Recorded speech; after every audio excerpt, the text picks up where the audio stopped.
Hello friends, मेरे channel में आप सभी का स्वागत है। तो चलिए देखते हैं क्या है स्टोरी। इसे ट्रांसलेट करते हैं।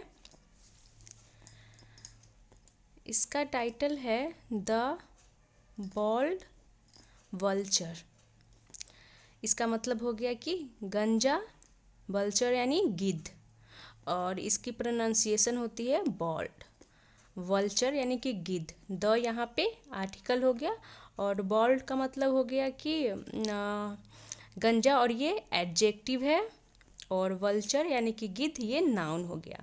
यानी कि गिद्ध के बारे में ये बता रहा है कि कैसा गिद्ध है, तो गंजा गिद्ध ये हो गया। तो जो नाउन या प्रोनाउन के बारे में कुछ भी बताए, जैसे कि उसका कलर, क्वालिटी, शेप, साइज, कुछ भी बताए, तो वो हो गया एडजेक्टिव कहलाता है। तो ये नाउन वल्चर के बारे में बता रहा है यहाँ पे, तो ये एडजेक्टिव हो गया और ये नाउन हो गया। तो ये है यहाँ पे ये वल्चर यानी कि गिद्ध, इसकी स्टोरी है। देखते हैं क्या है स्टोरी, और कहाँ पे इस स्टोरी में कौन सी टेंस का यूज किया गया है, कहाँ पे एडवर्ब है, एडजेक्टिव है, ये सब मैं बताते चलूँगी। तो लास्ट तक ज़रूर देखें video. Once a vulture noticed that his feathers were falling off. Once यानी एक बार, अ वल्चर यानी कि एक गिद्ध, नोटिस्ड यानी कि नोटिस्ड का मतलब यहाँ पे हो गया कि देखा, ध्यान दिया। सेकेंड फॉर्म के रूप में डैट की हिज फेदर्स यानी कि उसके पंख, वर फॉलिंग ऑफ यानी कि उसके जो पंख थे, फेदर्स, वो गिर रहे थे। तो यहाँ पे वर के साथ फॉलिंग, ये पास्ट कंटिन्यूअस टेंस को दिखा रहा है, और इसके साथ ऑफ लगा है, ये दिखा रहा है कि मतलब उसके जो फेदर्स थे, पंख थे, वो उसके शरीर से अलग होने को दिखा रहा है, कि उसके शरीर से गिर के अलग हो रहे थे, यानी उसके जो फेदर्स थे वो गिर रहे थे। ये हो गया फॉल यानी गिरना, फॉल से यहाँ फॉलिंग हो गया। When he asked other birds they said. When यानी कि जब, ही आस्क्ड उसने पूछा, तो यहाँ पे आस्क का यूज हो गया पूछने से। आस्क के बहुत सारे यूज होते हैं, बट यहाँ पे आस्क केवल है। आस्क के साथ ना फोर का यूज किया गया है, न टू है। तो यहाँ पे आस्क का मतलब सिर्फ पूछने से है। वेन ही आस्क्ड जब उसने पूछा, आस्क का पास्ट हो गया आस्क्ड, ही प्रोनाउन हो गया जो कि वल्चर के लिए यूज किया गया है। अदर बर्ड्स यानी कि दूसरे पक्षियों से, दे सेड उन्होंने कहा, तो दे भी यहाँ प्रोनाउन हो गया जो कि एक से ज़्यादा के लिए यूज करते हैं। तो उसने अन्य पक्षियों से पूछा, बर्ड से यहाँ पे इसीलिए दे यूज किया गया है प्रोनाउन का। दे सेड यानी कि पक्षियों ने कहा, से का पास्ट हो गया said. You are losing feathers don't worry.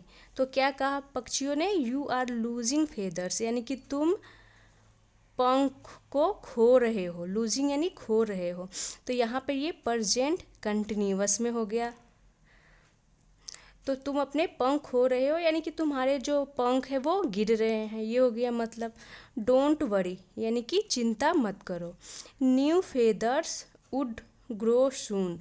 New feathers यानी कि नए पंख, सून यानी कि जल्द, वुड ग्रो यानी कि ग्रो होंगे। ग्रो होंगे यानी कि नए जो फेदर्स है वो उगेंगे, बढ़ेंगे। ग्रो होना यानी बढ़ना, निकलना। तो नए फेदर्स जो है पंख वो निकल आएंगे। अन्य पक्षियों ने उसे कहा कि चिंता मत करो, तुम्हारे नए पंख निकल आएंगे। तो यहाँ पे विल के जगह सेंस दे रहा है विल का, तो विल के जगह पे वुड का यूज किया गया है, क्योंकि ये फ्यूचर में ऐसा पॉसिबिलिटी है। अब गारंटी तो है नहीं कि एकदम ज़रूर से ज़रूर आएंगे, मतलब सभी जो पक्षी है अंदाज़ा लगा रहे हैं कि मतलब तुम्हारे फ्यूचर में बाल आ जाएंगे, तुम चिंता ना करो। तो ये पॉसिबिलिटी के सेंस में किया गया है वुड यहाँ पे use. How ever the vulture was very upset. How ever, तो हाउ एवर का मतलब होता है हालांकि, यद्यपि, फिर भी।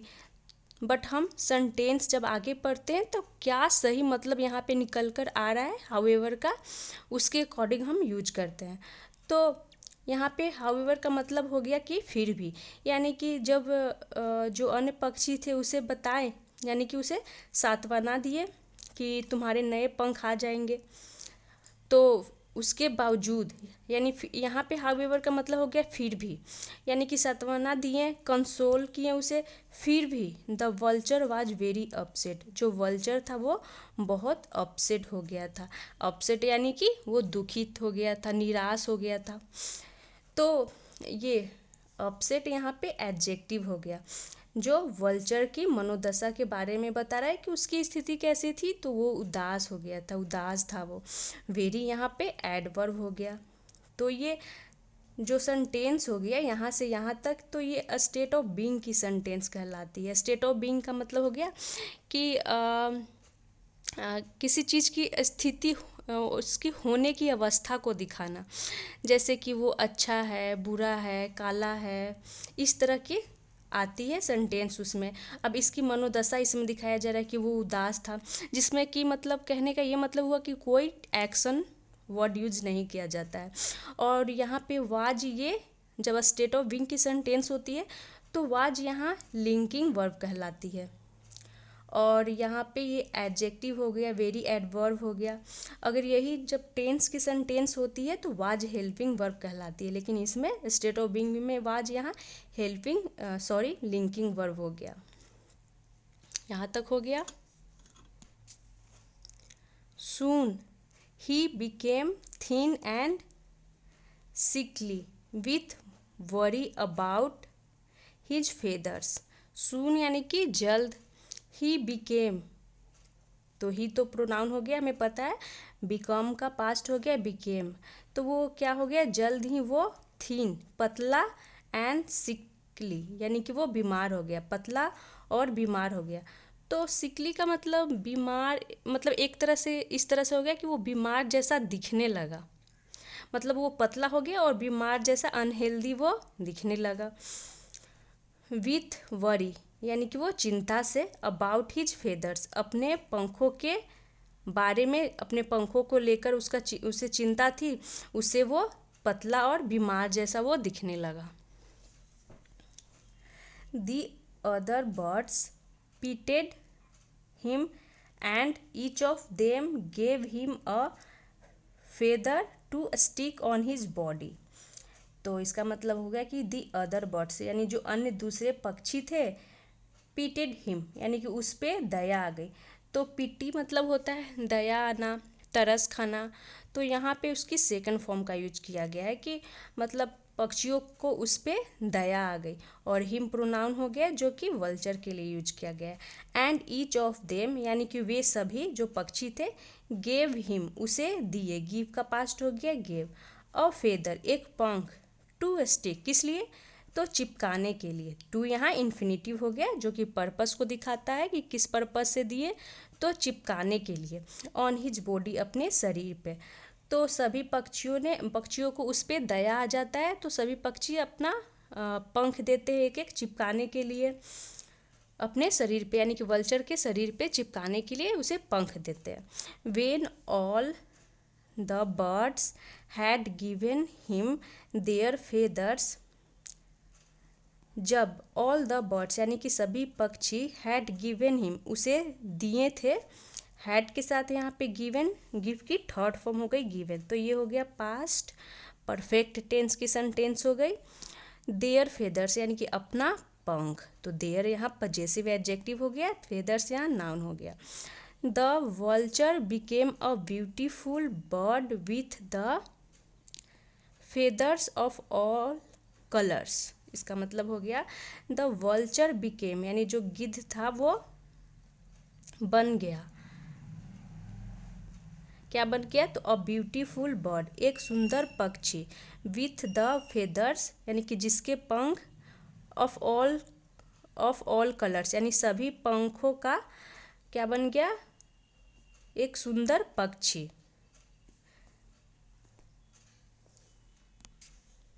तो जो वल्चर था वो सभी कलर के पंखों का एक सुंदर पक्षी बन जाता है। तो जो सभी पक्षी थे अपना अपना फेदर दिए, तो उसका बहुत तरह का क्या हो गया, पंख हो गया। क्योंकि सभी पक्षियों का अलग अलग कलर का पंख होता है, तो वो एक सुंदर सा पक्षी बन गया गिद्ध। ही देन बिकेम वेरी एरोगेंट। तो यहाँ पे हो गया कि ही देन बिकेम, वह तब बिकेम यानी बन गया, वेरी एरोगेंट यानी बहुत ही घमंडी। वेरी यहाँ एडवर्ब हो गया और एरोगेंट एडजेक्टिव, तो वो बहुत ही घमंडी हो गया। Showing off his borrowed feathers, he declared that he was the most beautiful of all the birds। तो क्या हो गया यहाँ पे कि शोइंग ऑफ, तो शो ऑफ करना यानी कि दिखावा करना, और हो गया यहाँ पे showing off his borrowed feathers, यानी इसका मतलब हो गया कि अपने उधार लिए गए पंखों को दिखाते हुए, यानी अपने उधार लिए हुए पंखों को दिखावा करते हुए, ऐसे बोलेंगे। ही डिक्लेयर्ड, उसने घोषणा किया, डैट कि he was the most beautiful of all the birds, यानी कि वह सबसे सुंदर पक्षी है, ऑफ ऑल द बर्ड्स यानी कि सभी पक्षियों में वो सबसे सुंदर पक्षी है। ये हो गया। तो यहाँ पे ब्यूटीफुल एडजेक्टिव है और इसकी सुपरलेटिव डिग्री का यूज किया गया मोस्ट ब्यूटीफुल यानी सबसे सुंदर, तो इसकी कंपैरेटिव डिग्री होती है मोर ब्यूटीफुल और सुपरलेटिव हो गई मोस्ट ब्यूटीफुल। तो उसने क्या घोषणा की कि वो सबसे सुंदर पक्षी है ऑफ ऑल द बर्ड्स, यानी सभी पक्षियों का वो सबसे सुंदर पक्षी है, यानी वो घोषणा कर देता है कि मैं ही सबसे सुंदर पक्षी हूँ। He became so proud that he asked the birds to recognize him as their king। तो इसका मतलब हो गया he became so proud, यानी कि वह इतना घमंडी हो गया, इतना घमंडी बन गया। प्राउड यानी घमंडी भी होता है, गर्व भी होता है। तो हम यहाँ पे सेंटेंस के अकॉर्डिंग समझते हैं कि इसमें तो गर्व का कहीं कुछ बात हो नहीं रहा है, घमंड का ही बात हो रहा है, क्योंकि वो पक्षी को जैसे ही पंख मिला तो वो बहुत ही ज़्यादा अपने आप को सुंदर मानने लगा। तो यहाँ पे प्राउड का मतलब क्या होगा, घमंड से ही है। ही बिकेम सो प्राउड, वह इतना घमंडी बन गया, डैट की ही यानी कि वह asked the birds to recognise him as their king, यानी कि वो पक्षियों को कहने लगा टू रेगोनाइज। रेगोनाइज का मतलब हो गया कि रेगोनाइज हिम यानी कि उसे मान्यता देने के लिए, बोल सकते हैं कि मान्यता देने के लिए, मानने के लिए, एज देयर किंग अपने राजा के रूप में। तो वो इतना घमंडी हो गया कि वो क्या बोलने लगा, तो यहाँ वो बोलने लगा कि मतलब वो उसे सॉरी क्या मैं बोलूँ मुझे ये नहीं पता चल रहा है मैं कैसे बताऊँ, मतलब कि वो इतना ज़्यादा घमंडी हो गया कि वो बताने लगा खुद को राजा, इस तरह से। तो यहाँ पे आस्ट का मतलब पूछने से नहीं है, आस्ट का मतलब होता है कुछ करने के लिए कहना। आस्ट के बाद अगर नाउन आता है और टू, और तो इसका मतलब होता है कि कुछ करने के लिए कहना।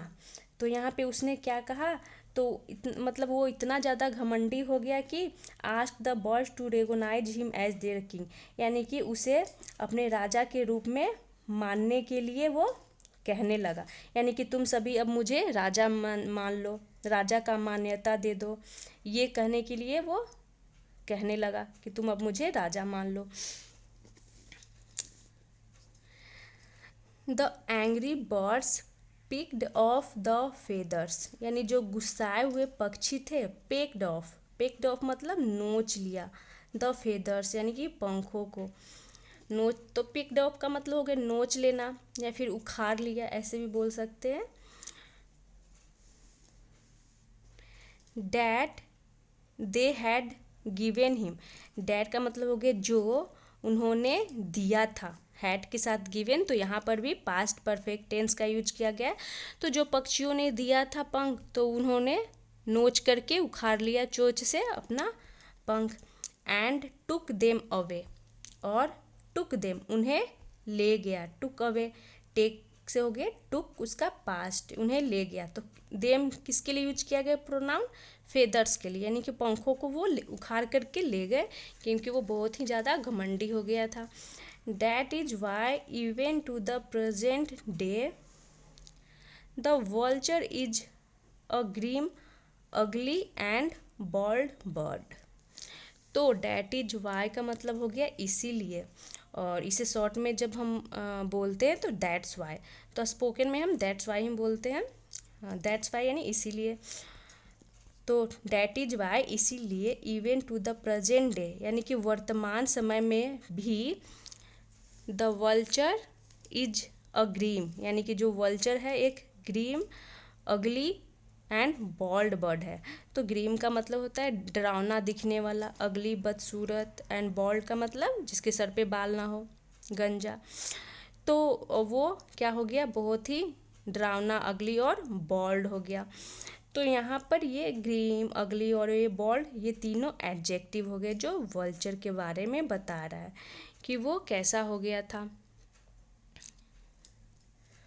तो ये हो गया, इसका मतलब कि इसीलिए बताया जा रहा है कि क्यों वल्चर जो था, वल्चर के सर पे बाल नहीं होते, क्योंकि वो इतना घमंडी हो गया कि सारे पक्षी जो अपना फेदर दिए थे वो अपना नोच लेते हैं, यानी कि वो निकाल लेते हैं, तो फिर से उसके सर पे बाल नहीं होता है।